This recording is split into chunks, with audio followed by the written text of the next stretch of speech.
Oh, pakinggan natin to, maganda to. Ito yung debate ni Remulla, ha? Ito yung debate ni Remulla at saka ni Marcoleta. Galing-galing ni Marcoleta rito. Oo, kasi bakit ko ibabalita ulit to? Hindi ko pa nababalita ito eh. Binalita na to lang lahat. Pero ibabalita ko ito kasi nga merong development patungkol dyan sa Witness Protection Program na yan. Ito, pakinggan nyo ha. For an applicant to the WPP, is that correct? It's A couple of days ago, in the last hearing when you were here, we somehow settled the issue that restitution is not a requisite for an applicant to the WPP. Is that correct? it's not in the law, but It's not in the law.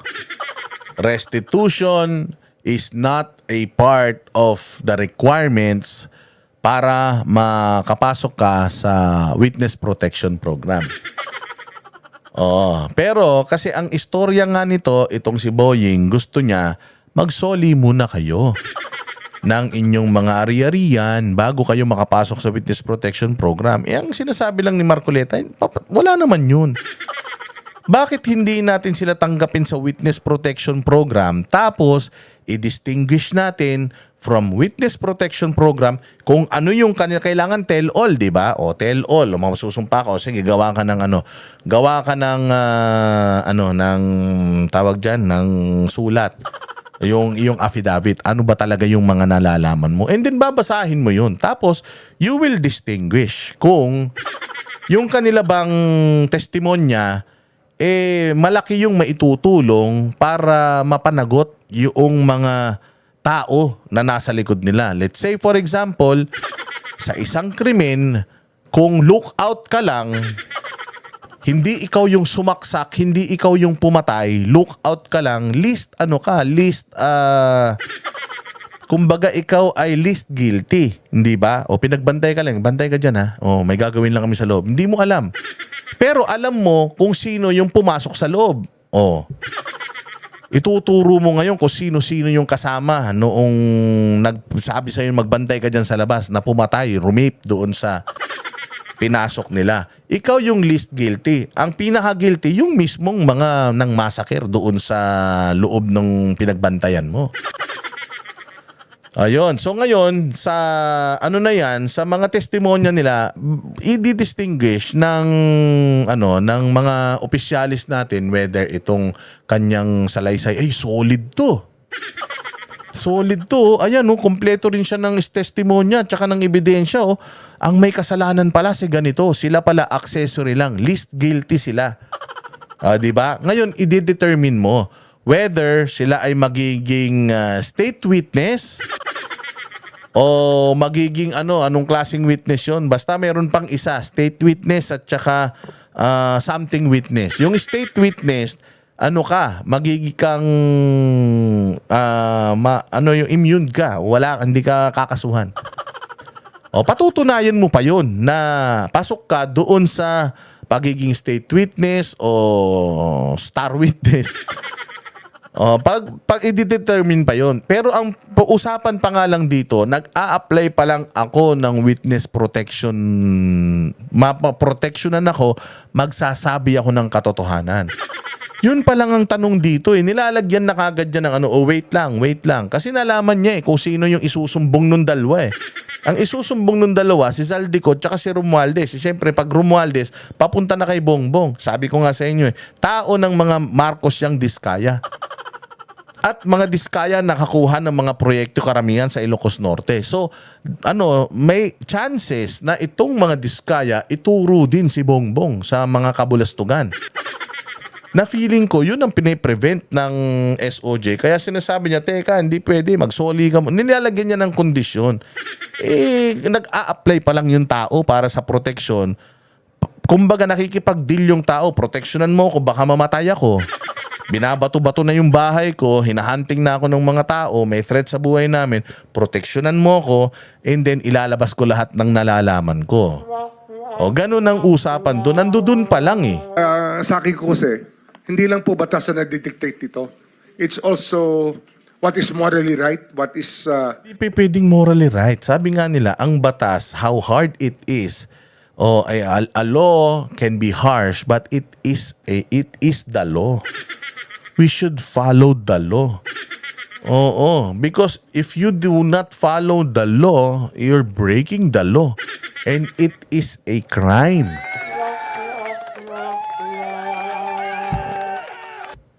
Expected of us. Yan po kasi kahit hindi nilagay sa batas, mga given po yan sa ating lipunan. What do you mean by that, Mr. Secretary? Kasi wala nga sa batas yung Wala nga sa batas. Yung Then, ano requirements ilalagay mo sa batas? for admission to the witness protection. Ang restitution is not part of it. Yes, it is not. Pero hindi mo nangangahulugan na hindi namin pwede i-layout yan depending on the case. Mr. Secretary, Pwede, kaya nga may IRR Implementing Rules and Regulations. Kaya nga merong mga annexes. Hindi ba? Yun yung guideline mo eh. Ikaw, bilang parte ka ng opisina na nag-e-execute, ang gagawin mo lang is to execute. Kung ano yung nakalagay sa batas, susundin mo lang. Hindi mo pwedeng dagdagan, hindi mo pwedeng bawasan. At hindi kang pwedeng basta-basta nag-i-interpret ng batas. Kasi, kaya nga naglagay na ng mga rules and regulations. Hindi, kung 10 lang yung utos, hindi pwedeng maging 11, 12, hindi pwede yun. Kasi amendment na yun, sir. Pag nag-amend ka, kailangan senador ka. Ngayon, kung ikaw bilang SOJ, gusto mong padagdagan yun, and then you talk to the senators, i-amend nila yung batas. O ngayon, kung ikaw naman, hindi ka makapagdesisyon, o anong gagawin mo? You go to Supreme Court and ask them kung ano yung interpretasyon nila. Walang ibang pwedeng mag-interpret ng batas kung hindi ang Supreme Court. Congressman ang gumagawa, senador ang gumagawa, pero ang nag-i-interpret, Supreme Court. Ikaw, bilang part ka ng executive, si Bongbong ang amo mo executive, you execute the law. You follow the law. Hindi pwedeng gagawa ka ng sarili mong batas. Hindi ka naman mambabatas. Yun yung ibig sabihin dito, sir. Kaya huling-huli ka ni Marcoleta. Ito ang maganda dahil si Marcoleta matalino talaga. No wonder, kaya si Pangulong Duterte na ipadala sa ibang bansa, bubo yung Justice Secretary. Hindi niya alam intindihin. Yung batas kalinaw naman. I am still in the stage where a particular applicant wishes to apply under that program. And there is a process. In the process, restitution is not one of the requisites. That correct? Opo, pero if it's in terms of... Tanong lang, correct yes or no, resource person ka Mas magaling ka pa sa senador case being a financial crime, sir. This is a crime against the Mr. Secretary, financial status of the Filipino people, of the Philippine Republic. Ang tawag dyan, grandstanding Nagagamitin nyo na naman yung Filipino people, Filipino public. Utang ina nyo, para kayong mga rebelde. Ganyan ang sigaw ng mga makabayan Kaya dito mo talaga makikita mo, mga nagpapatakbo rito, mga komunista talaga Gagamitin na naman nila yung magic word. Ang sigaw ng taong bayan, ang boses ng taong bayan. Kinang ina nyo, sumunod kayo sa batas. Sumunod kayo sa batas. Hindi pwede na magre-request ka ng kapalit. Sa nire-request na kumbaga karapatan naman ng mga tao, lalong-lalo na kung willing na silang maglabas ng kanilang mga nalalaman, legal option nila yung mag-request ng witness protection program. Ang trabaho mo lang, tatanggapin sila o hindi according sa qualifications. Do they qualify? Ang i-determine mo lang, are they the least guilty? Kasi kung ang dahilan mo, we cannot because they are not the least guilty. Nakita na namin yung kanilang affidavit, they are not the least guilty. Actually, sila pa nga yung mastermind Yun, hindi pwede. Yun, hindi pwede. Pero yung magsoli muna sila ng ninakaw. Paano? Siyempre, only the courts will determine kung ano yung isosoli nila, kung ano yung mga dapat isoli nila at pwede nilang isoli. Oo, yun sir. Hindi pwedeng magkukusa sila. Kanino nila isosoli? Sa'yo? Yung proseso, yung sistema. Yung pagsusoli, ganun-ganun na lang. Parang yung ginagawa ni Bryce na sinusoli yung mga sasakyan. O anong accounting nun? And yun na yun. Pag sinoli ni Bryce yung mga sasakyan, okay na yun? Absuelto na siya? Ganun na yun? O hindi ba? So, doon malalaman mo na sincere siya. O bakit itong mga diskaya? Hindi ba sila sincere? Kaya nga sila, nagdi-deny pa ba sila dyan sa Senado? Hindi naman na. Sinasabi naman nila sa Kongreso, sinasabi naman na nila lahat. O so, anong inaano natin? Tatanggapin mo lang naman sa Witness Protection Program. Ikaw pa rin naman na magde-decide whether state witness sila or hindi sila state witness. Yung isa. O mamaya, malalaman natin kung ano yun. I think that it's just right. Mr. that we ask- Secretary, are you amending the provision of the No, law? sir. No, sir. But that Yun naman pala eh. Hindi mo naman pala ina-amend eh. Hindi mo naman pala binabago eh. Ba't dinadagdagan mo? is how we run the Witness Protection Program. As a lawyer, Mr. Secretary, may I ask you, in a criminal prosecution, the civil liability is impliedly instituted. Is that correct? Of course. Kaya nga eh. Hindi naman nangangahulugan kung sakasakali na natapos na yung criminal prosecution, kapag ka nakita na mayroong criminal liability yung tao, because it is impliedly implied, doon lang magkakaroon ng restitution. It will come after. Paano mo sasabihin na magre-restitute ang isang tao? Meron na bang findings kung magkano i-restitute on how? Yes, you need the proper investigation as to what are the liabilities of this person. Ano yung amount ng ninakaw nila? Meron ka na ba? Di ba? Pwede bang magkusa lang sila? So kung halimbawa ba nagbalik ang mga diskaya ng 10 million, okay na sa'yo? Oh, pag sasabihin mo, hindi pa to sapat. O paano mo malalaman kung ano yung sapat at hindi kung hindi naman natin kasi dumaan sa tamang proseso? Auditor ka ba? Ngayon, i-audit nung isang forensic auditor yung mga source of income nila, pumapasok na pera sa kanila from this year to this year, ano yung mga na-acquire nila, gaano kalaki yung mga kontrata nila, ito yung mga projects, substandard talaga. Mako-compute magkano final na dapat na i-sequester sa kanilang mga ari-arian at isoli nila 100 billion. Halimbawa gano'n, yun, may numero. Hindi yung isoli mo muna lahat. Putanginan yan, do you expect itong mga hayop na to magkaroon ng konsensya, yung mga magnanakaw yan?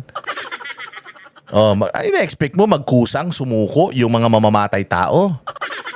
Oo, kahit anong dasal mo, sir. Yung mga drug lord, hindi yan na amin na addict sila. Pumunta ka ng Bilibid. Tanungin mo yung mga nakakulong doon. Lahat sila, walang kasalanan.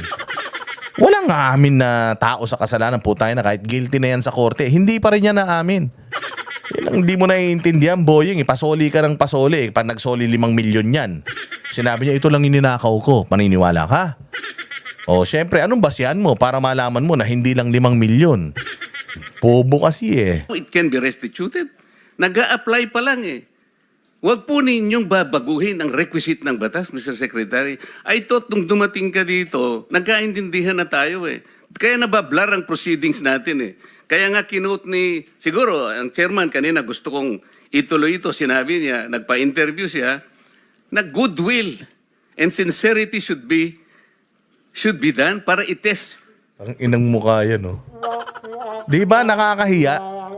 Nakakahiya, boying, putang ina, Secretary of Justice ka, wala kang alam sa batas. Kaya pala yung anak mo nakatakas eh. Kaya pala yung anak mo ang bilis na kalaya eh. Pwede ba yung ganito? I respect your opinion, sir. But It that's is not how, my opinion, it is in the law, Mr. Secretary. Yes, sir. Yes, sir. But I am operating. The arbiter Sir, is can I the speak, law. sir? May I speak, sir? Yes, you I'm are operating from the Senator from Marcoleta, from the kindly allow vantage the point of the results, reason sir. behind the law, sir. What is the reason behind the law? So that Yung chairman, hindi niya na nirespeto. Bastos talaga tong putang ina nito eh. Oo, halos kunin na nga ng lupa ang putang ina, hindi pa gumawa ng maayos eh. We can get justice, and justice can only be attained if there is restitution. So that is the principle behind all of these things that we are talking about now. Mr. Secretary, restitution will come after. It cannot be. Sir, it can cannot come before or after, sir. It can Before or after, gago. Inamin mo na nga kanina na wala sa rules na sasabihin mo before. It is not in the rule. Tapos sasabihin mo, it can come before and or after. Restitution nga is not in the rule. Okay nang inang DOJ secretary to. Gusto pa mag-ombudsman. Gusto pa mag-ombudsman. Simpleng rules lang ng pagtanggap sa witness protection program eh. Ang problema kasi, ang naka-witness protection program sa kanya, si BBM. Si BBM at saka si Romualdez, naka-witness protection program na pinoprotektahan nila. Hayop yan. come before or You after. cite the law that it come before. Wala nga po sa batas eh. Huwag po ninyong babaguhin ang batas, we, Mr. we are Secretary. operating on a unique set of facts, and we are, all of these matters are being evaluated because the gravity of this financial crime cannot be underestimated. And that Alam mo, ito si Boying, yabang na lang eh. Yabang na lang yung umiiral sa kanya dito. Hindi na, alam niya mali siya eh. Alam niya, kaya nga ngumingiti siya. Alam niya tama si Marcoleta eh.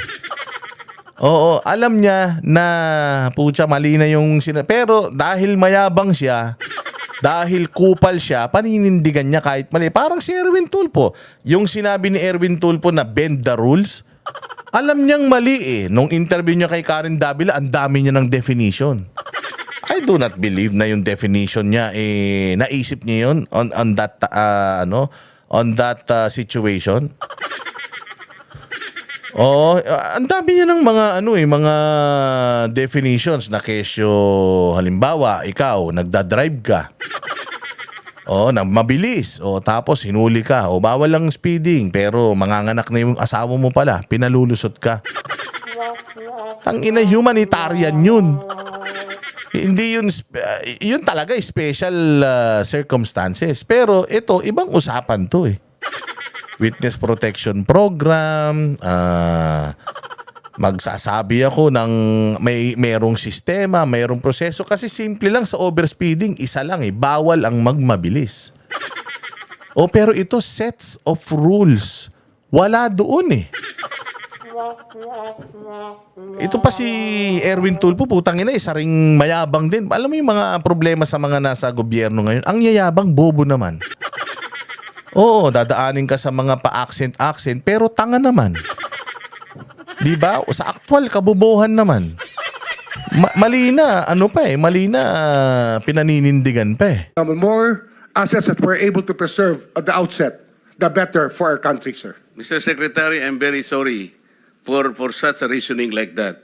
Alam mo, nakikinig I'm very ang sorry, sir. buong bansa. Also, sir, I'm very sorry too, if you do not agree with me. But I respect your opinion, sir, and we will carry out our job as we deem fit, as we see. Mr. Chair, I said that the I country am not needs. expressing an opinion here. I am articulating the provision of law. You do not change the provision of law, Mr. Secretary. You may be disbarred from doing this. Then, O, diba? Go! Tangina eh, na-clear nga ako ng ombudsman eh. Kinidnap ko si, Pangulong Duterte eh. Wala nga nangyari sa akin eh. Disbarment pa. O, diba? Ganyan kayabang ang demonyo. Sabi ko nga sa inyo, matatalo mo demonyo? Hindi. Pag Satanas, Satanas yan. Tinan mo itsura nito. Putang ina, yan ang mukha ni Satanas. Lagyan mo lang ng mga 5 sungay. Kami ang boses ng masa, hindi natatakot. Katotohanan lang, di kami nalulunod. Walang bahid ng sismis, lahat ay totoo. Kahit sino ka pa, pag mali ka babanatan ka. Walang pinipili kulay, wala kaming kinikilingan. Basta para sa bayan, kami lalaban. Pag tama pala, lakpan.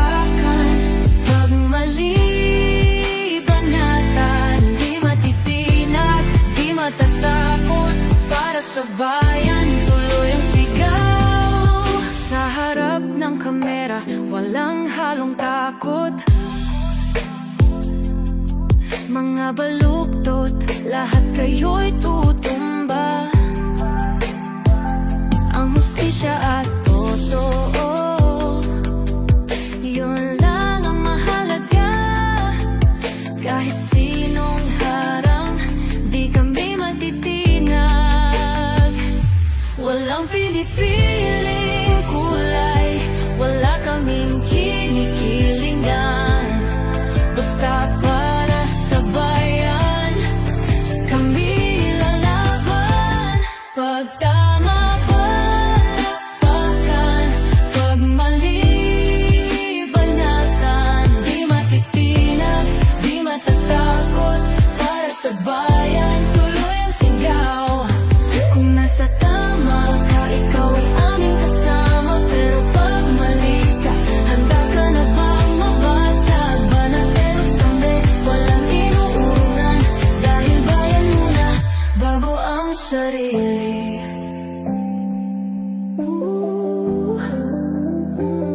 Bago ang sarili.